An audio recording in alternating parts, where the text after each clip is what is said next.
Il est essentiel de connaître les choses dont votre chat a besoin pour être heureux, mais surtout les choses à ne pas faire pour éviter qu'il soit malheureux. C'est pourquoi dans cette vidéo, on va aborder 6 choses à ne surtout pas faire pour éviter que son chat soit malheureux. Alors on va commencer avec le régime alimentaire. Il faut surtout pas donner certains types de nourriture pour les humains à votre chat. Il y a énormément de nourriture qui sont nocifs, voire mortels, pour les chats. Je pense notamment au raisin, à l'oignon, à l'ail, au chocolat, à tout ce qui comporte de la caféine. On va avoir aussi le lait avec lactose, parce qu'il faut savoir qu'à partir de 6 mois, 1 an, la plupart des chats sont intolérants au lactose. Alors pas de problème pour le lait sans lactose, mais avec lactose ça peut poser des problèmes. Je pense notamment aux diarrhées et aux vomissements. On va retrouver les noix de macadamia et on va retrouver en règle générale tous les aliments qui sont saturés en sel. Je pense par exemple, et ça pas beaucoup de gens le savent, à certains poissons qui sont en boîte, notamment le thon. C'est pourquoi il est très important de faire attention aux choses à laquelle nos chats ont accès, surtout dans la cuisine. Je pense à des aliments qui peuvent traîner dans une corbeille, sur la table, etc. Il faut faire super attention. Les chats, à la base, sont des animaux carnivores. Ils peuvent manger autre chose que de la viande, mais il faut faire vraiment attention avec ces aliments. Et la liste que je viens de donner n'est évidemment pas exhaustive, c'est-à-dire qu'il existe plein d'autres aliments qui peuvent être nocifs pour votre chat. Dites-moi en commentaire si vous voulez une vidéo qui soit plus détaillée sur la nutrition pour les chats. Mais voilà, il faut faire super attention avec ça. Le deuxième point, ça va être de ne pas obliger votre chat à avoir des interactions physiques avec vous. Pourquoi? Parce qu'un chat, à la base, c'est un animal qui a besoin de calme et qui a besoin de se sentir en sécurité. Alors, il ne faut pas le forcer à faire quelque chose dont il n'a pas envie de faire. Je vois beaucoup de gens qui s'approchent d'un chat, que ce soit le leur ou pas le leur, peu importe, et qui arrivent en trombe et qui l'obligent à le caresser ou à le porter ou à jouer et qui après s'étonnent que le chat puisse répondre de manière agressive. Mais c'est normal. Imaginez-vous, vous allez dans la rue et il y a quelqu'un qui s'approche vers vous que vous ne connaissez pas et qui vous fait une caresse sur la tête. Ça m'étonnerait que vous allez réagir d'une manière calme, on va dire. Et ben un chat, c'est exactement pareil.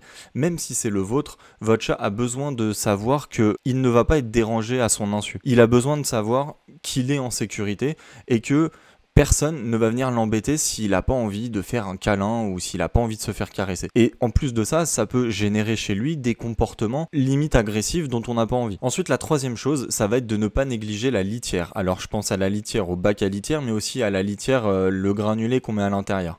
Alors premièrement, il faut savoir qu'il y a plusieurs types de litière, avec chacun leur avantage et leur inconvénient. Il y a la litière fermée et la litière ouverte. Pour la litière fermée, l'avantage ça va être au niveau de l'intimité. En fait, quand il va se rendre dans sa litière, il est dans un espace clos et donc il s'en fiche un peu de savoir ce qu'il y a autour de lui. C'est pourquoi vous pouvez être dans la même pièce, c'est pas dérangeant. Par contre, l'inconvénient, ça va être au niveau des odeurs qui vont rester stagnées à l'intérieur de la litière. Vu qu'elle est fermée, il n'y a aucun orifice de sortie. Voilà, l'odeur va venir se concentrer à l'intérieur et c'est vraiment pas confortable pour votre chat. Par contre, la litière ouverte, ça va être un peu l'inverse en fait. C'est-à-dire que le point positif, ça va être au niveau de l'odeur qui va se réparpiller un petit peu dans la pièce, qui va pouvoir se dissiper dans la pièce, vous allez pouvoir aérer, etc. Par contre, c'est au niveau de l'intimité où là, ça va poser problème s'il y a d'autres gens dans la pièce. Un chat, quand il va dans sa litière, un peu comme un être humain, a besoin d'intimité et il n'a pas envie d'avoir tout un collectif autour de lui. Ensuite, au niveau de la litière, cette fois-ci le granulé qu'on va mettre à l'intérieur, il en existe différents types. Je vous invite à faire des tests et à regarder quelle litière votre chat va préférer. Il n'y a pas de règle standard pour la litière, c'est vraiment votre chat qui va décider quelle litière il va préférer. Et ça dépend de tous les chats. Ensuite, au niveau de l'hygiène et au niveau de la fréquence de nettoyage, on va avoir deux types de nettoyage différents. Vous allez avoir le nettoyage quotidien, donc comme son nom l'indique, c'est tous les jours, où vous allez ramasser ce qu'il y a à l'intérieur et poubelle. Et il va y avoir le nettoyage un petit peu plus en profondeur, où vous allez changer la litière, je parle du granulé, où vous allez la nettoyer plus en profondeur, où là on va pouvoir être sur une fois tous les 3-4 jours, voire grand maximum une semaine. L'hygiène de la litière est super important. Déjà, ça va éviter la prolifération des bactéries, et même au niveau des odeurs, ce sera beaucoup plus confortable pour votre chat. Et ça va l'empêcher de faire à l'extérieur de sa litière. Et enfin, la dernière chose au niveau de la litière, ça va être l'emplacement de celle-ci. Je vais recommander un emplacement qui soit calme et où il y a peu de passage, et je recommande aussi d'éviter de mettre votre litière à côté d'un électroménager qui fait du bruit. Je pense notamment à une machine à laver par exemple. Encore une fois, un chat a besoin de calme quand il va aux toilettes. Ensuite, la quatrième chose, c'est de ne pas crier ou de punir physiquement quand votre chat fait quelque chose de mal. Pourquoi? Parce que quand vous criez sur votre chat ou quand vous le punissez physiquement, mais ça c'est vraiment pas une chose à faire, en fait, votre chat ne va pas comprendre ce qu'il a fait. Il va pas comprendre quelle bêtise il a fait et donc il va pas comprendre pourquoi vous vous en prenez à lui. Et donc l'effet que ça va avoir, tout simplement, c'est qu'il va vous associer à quelque chose de mauvais, de stressant, et c'est pas ce qu'on veut.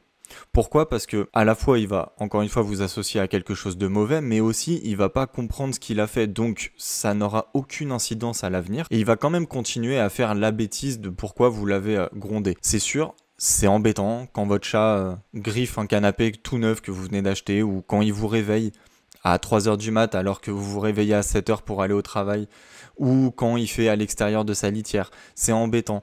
Mais dans la vie et dans l'éducation de votre chat, en général, vaut mieux récompenser les bonnes choses qu'il a fait plutôt que de punir les mauvaises. Ensuite, le cinquième point est très important, c'est de ne pas négliger le jeu et l'exercice.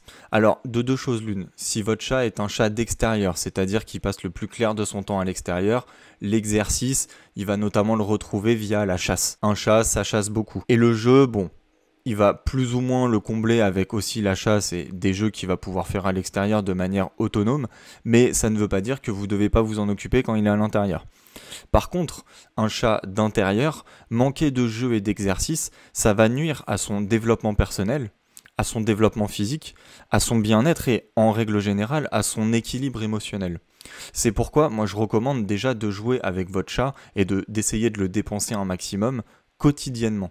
Même si vous travaillez, vous prenez 15-20 minutes le matin avant d'aller au travail, une demi-heure, une heure le soir en rentrant du travail, et puis c'est marrant de jouer avec son chat.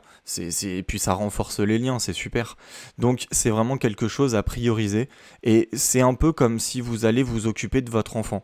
Et ben un chat, ça a besoin d'attention. Faut pas croire que c'est uniquement un animal qui est indépendant et qui a pas besoin de nous, c'est pas vrai, c'est une idée reçue. Votre chat a besoin de vous et a besoin d'avoir des contacts, des moments de joie, des moments de bonheur avec vous. Et enfin, la dernière chose, est très très importante là aussi, c'est de ne pas ignorer les visites chez le vétérinaire. Alors, je sais que ça coûte cher. Je sais que des fois, ça arrive au mauvais moment et que c'est compliqué financièrement, mais lui, il a rien demandé. Et on parle de la vie d'un animal, d'un être vivant. Donc, il y a des visites de toute façon qui sont obligatoires. Je pense notamment quand vous venez de l'adopter, si c'est un chaton, vous devez lui faire un check-up complet pour vérifier s'il n'a pas des carences dans sa nutrition, vérifier s'il n'a pas des maladies en particulier, vérifier si tout va bien en fait. Vous devez le faire pucer, vous devez le faire vacciner, vous devez, si vous voulez, le faire stériliser, et vous devez aussi le traiter contre différents parasites, je pense notamment aux puces, surtout si c'est un chat d'extérieur. Mais ensuite, ça va être un petit peu comme un être humain, si vous voulez. Quand vous venez de naître, vous avez tout un tas de check-up à faire. Quand vous arrivez dans l'enfance, dans l'adolescence, vous avez un petit peu moins à faire à un médecin. Quand vous êtes adulte, sauf qu'à contraire, vous avez encore moins besoin d'aller voir le médecin, sauf si vous êtes malade, comme un chat, ça peut être quelque chose de ponctuel. Et puis plus vous allez vieillir, et plus vous allez avoir affaire à votre médecin, c'est normal. Et ben un chat c'est pareil. Quand il vient de naître, c'est le veto quand même assez obligatoire. Ensuite, tout au long de sa vie, c'est normalement recommandé de faire un check-up annuel, une fois par an. Et ensuite, plus son âge va avancer et plus il y a des problèmes de santé qui viennent avec, malheureusement, et plus du coup vous allez avoir affaire à un vétérinaire. Donc c'est aussi quelque chose à prendre en compte. Voilà, j'espère que cette vidéo vous a plu et puis je vous invite à me dire en commentaire ce que vous en avez pensé. Et moi je vous dis à la prochaine pour une nouvelle vidéo. Ciao!